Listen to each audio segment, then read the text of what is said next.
ఒడిశాలో జరిగిన ట్రైన్ ప్రమాదం మనందరికీ తెలిసిందే. దాని మీద రైల్వే మినిస్టర్ అశ్విన్ వైష్ణవ్ గారు సిబిఐ ఎంక్వైరీకి ఆదేశించారు. ఈ రోజు నుంచి సిబిఐ రంగంలోకి దిగింది. దీని గురించి మనం మాట్లాడుకుందాం. బేసిక్గా ఈ ప్రమాదం ఎలా జరిగింది అనేది ఇప్పటివరకు ఉన్న సమాచారం ఏంటంటే, అక్కడ 3 ట్రాక్లు ఉన్నాయని, బహానగర్ బజార్ స్టేషన్ దగ్గర 3 ట్రాక్స్ ఉన్నాయి. ఒకటి లూపు, రెండవది అప్ మెయిన్, మూడవది డౌన్ మెయిన్. ఈ కోరమాండల్ ఎక్స్ప్రెస్ అప్ మెయిన్ నుంచి వెళ్తుంది చెన్నైకి. అది అప్ మెయిన్లో వెళ్ళాల్సింది, దానికి సిగ్నల్ లూప్ మెయిన్లో వచ్చేసరికి లూప్ మెయిన్లోకి తిరిగేసింది. అక్కడ ఆల్రెడీ ఐరన్ ఓర్ కటక్ వైపు వెళ్తూ ఐరన్ ఓర్ రూర్కెలాకి వెళ్తుంది. దాన్ని ఢీకొనడం వల్ల ప్రమాదం జరిగింది.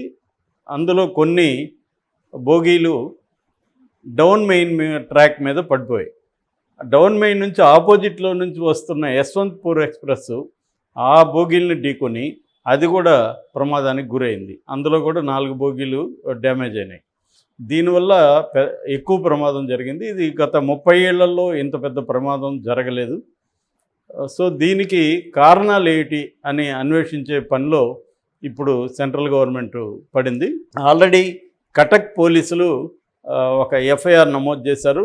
అదేంటంటే కాజింగ్ డెత్ బై నెగ్లిజెన్స్ అనే ఐపీసీ సెక్షన్స్ 333, 334 అవి కాకుండా రైల్వే యాక్ట్ కింద 154 కింద కూడా నెగ్లిజెన్సు, డెత్కి కాజు ఇవన్నీ కేసులు పెట్టింది, ఎఫ్ఐఆర్ నమోదు చేసింది.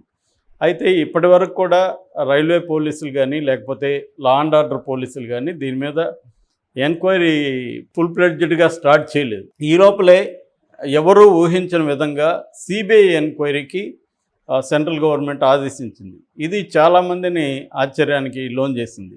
ఎందుకంటే ఇటువంటి ఒక టెక్నికల్ ఎర్రర్ జరిగిందని చెప్తున్నారు. ఈ టెక్నికల్ ఎర్రర్ని ఎవరైనా కావాలనే చేశారా, లేకపోతే బై మిస్టేక్ వాళ్ళ నెగ్లిజెన్స్ వల్ల జరిగిందా అనేది తేలాలి. మరి దీన్ని రైల్వేలో యాక్చువల్గా సేఫ్టీ కమిషన్ ఉంది. ఆ సేఫ్టీ కమిషనర్గా ఉంటున్న ఏఎం చౌదరి గారు దాన్ని పర్యవేక్షిస్తున్నారు.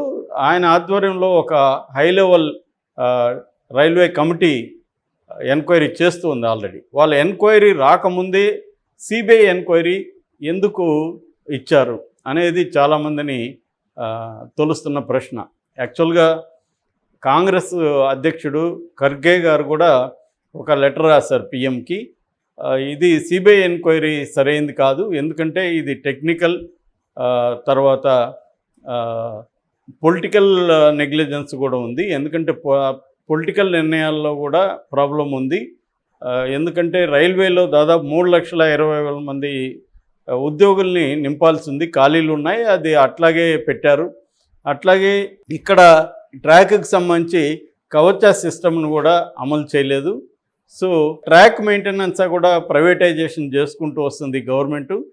అందువల్ల దీంట్లో పొలిటికల్ నెగ్లిజెన్స్ కూడా ఉంది. ఇదంతా కూడా సిబిఐ ద్వారా బయటికి రాదని ఖర్గే గారు ఒక లెటర్ రాశారు. అట్లాగే మన రాష్ట్రం నుంచి ఇంతకుముందు సిబిఐ డైరెక్టర్గా పనిచేసిన మన్నం నాగేశ్వరరావు గారు ఇది ఖచ్చితంగా పక్కదారి పట్టించడానికి, డైవర్ట్ చేయడానికి, ప్రజల దృష్టిని డైవర్ట్ చేయడానికి సిబిఐ ఎంక్వైరీ అనే డ్రామా స్టార్ట్ చేసింది సెంట్రల్ గవర్నమెంట్ అనే క్లియర్గా ఆయన చెప్తున్నారు. ఎందుకంటే ఆయన గతంలో ఒరిస్సాలో రైల్వే పోలీస్కి అడిషనల్ డీజీపీగా పనిచేశారు. అంతకుముందు కూడా ఆయన రైల్వే పోలీస్కి విభాగంలో డిఫరెంట్ పదవుల్లో ఆయన ఉన్నారు. అందుకని ఆయన చెప్తున్నది ఏమంటే, నాకు క్లియర్గా తెలుసు, ఇదే కాదు ఎప్పుడు రైల్వే ప్రమాదాలు జరిగినా రైల్వే అధికారులు చేసే ఫస్ట్ పని సిబిఐ లాంటి సంస్థలకి ఎంక్వైరీని అప్పగిస్తారు. దీనివల్ల ఏమవుతుందంటే డైవర్ట్ అవుతుంది దిస్ ఇష్యూ. డైవర్ట్ చేయడమే వాళ్ళ పని. అసలు విషయాన్ని వదిలేసి డైవర్ట్ చేస్తారు. నేను చెప్తున్నాను చూడండి, సిబిఐ ఎంక్వైరీలో ఏమీ తేలదు. ఇది డ్రాగన్ అవుతూ ఉంటుంది, అంతకంటే ఏముండదు. ఈ లోపల ప్రజలు ఈ విషయాన్ని మర్చిపోతారు అనేది మన్నం నాగేశ్వరరావు గారు చెప్తున్నారు. ఆయన ఇంతకుముందు సిబిఐ డైరెక్టర్ కాబట్టి ఆయన ఇట్లాంటి చాలా కేసులు నేను చూశానని చెప్తున్నారు. సో మోడీ ప్రభుత్వం తన వైఫల్యాలను కప్పిపుచ్చుకోవడానికి బాధ్యత వహించలేదనేది సర్వత్రా వినిపిస్తున్న విమర్శ. తాను బాధ్యత తీసుకోవాలి ఈ జరిగిన వైఫల్యానికి. అది బాధ్యత తీసుకోకుండా ఇక్కడేదో కుట్రకోణం జరిగింది అని సిబిఐ ఎంక్వైరీ చేసి చెప్పడం అనేది డైవర్షన్ తప్ప ఏం కాదు. ఇది బేసిక్గా ఇప్పటి వరకు తేలుతూ ఉండేది ఏంటంటే ఎలక్ట్రానిక్ ఇంటర్లాకింగ్ సిస్టమ్ ఫెయిల్ అయిందని, పాయింట్ మిషన్ అనేది అక్కడ ఒక ఇంపార్టెంట్ ఇది ఉంటుంది, దాన్ని కరెక్ట్గా ఆపరేట్ చేయలేదు, అందుకే అది మిస్గైడ్ చేసి ఈ ట్రైన్ని లూప్ లైన్లోకి పంపించిందని చెప్తున్నారు. ఇక్కడ నెగ్లిజెన్స్ ఉంటే ఉండొచ్చు, కానీ కుట్ర కోణం అయితే ఇప్పటివరకు లేదనేది చెబుతున్నారు. సో ఈ నెగ్లిజెన్స్ని పసిగట్టాలంటే ఈ రైల్వే సేఫ్టీ కమిషన్ ఏదైతే ఉందో అది చేయగలదు, దాని పని అదే. కాబట్టి దాంట్లో టెక్నికల్గా డిఫరెంట్ ఫీల్డ్స్లో పనిచేస్తున్న వాళ్ళు ఆ కమిషన్లో ఉన్నారు. ఏఎం చౌదరి గారు దాన్ని ఆల్రెడీ పర్యవేక్షిస్తున్నారు. సో అది వచ్చి దాంట్లో ఏమన్నా కుట్రకోణం ఉందని, క్రిమినల్ కాన్స్పిరసీ ఉందని తేలితే అప్పుడు సిబిఐకి ఇవ్వడంలో అర్థం ఉందని చాలామంది రైల్వే అధికారులు కూడా చెబుతున్నారు. అంటే సిబిఐకి ఇవ్వడం మాత్రం ఇప్పుడు సరైంది కాదు, ఓన్లీ డైవర్షన్ పాలిటిక్స్. బీజేపీ ప్రభుత్వం బాధ్యత వహించడానికి బదులుగా ఒక క్రిమినల్ కాన్స్పిరసీని, కుట్ర కోణాన్ని బయటికి తీసుకొస్తుంది అంటున్నారు. కొంత బీజేపీకి సంబంధించిన సోషల్ మీడియా అయితే ఇందులో ఒక మతానికి సంబంధించిన కొంతమందిని దీంట్లో చేర్చి జరిగిన దగ్గరే మసీదు ఉందని, ఒక మతస్థులే దీన్ని చేశారని ఇలాగా కూడా వాళ్ళు ప్రచారాన్ని మొదలు పెడుతున్నారు. నిజానికి దీంట్లో ఉగ్రవాద కోణం ఏదైనా ఉంటే ఏదో ఒక ఉగ్రవాద సంస్థ దాన్ని క్లెయిమ్ చేసుకుంటారు మామూలుగా. ఇక్కడ క్లియర్గా ఏంటంటే మెయిన్ లైన్లోకి వెళ్తుండాల్సిన కోరమండల్ ఎక్స్ప్రెస్ లూప్లోకి వెళ్ళడం, అక్కడ ఉన్న గూడ్స్ ట్రైన్ని ఢీకొనడం వల్ల ప్రధానంగా ప్రమాదం సంభవించింది.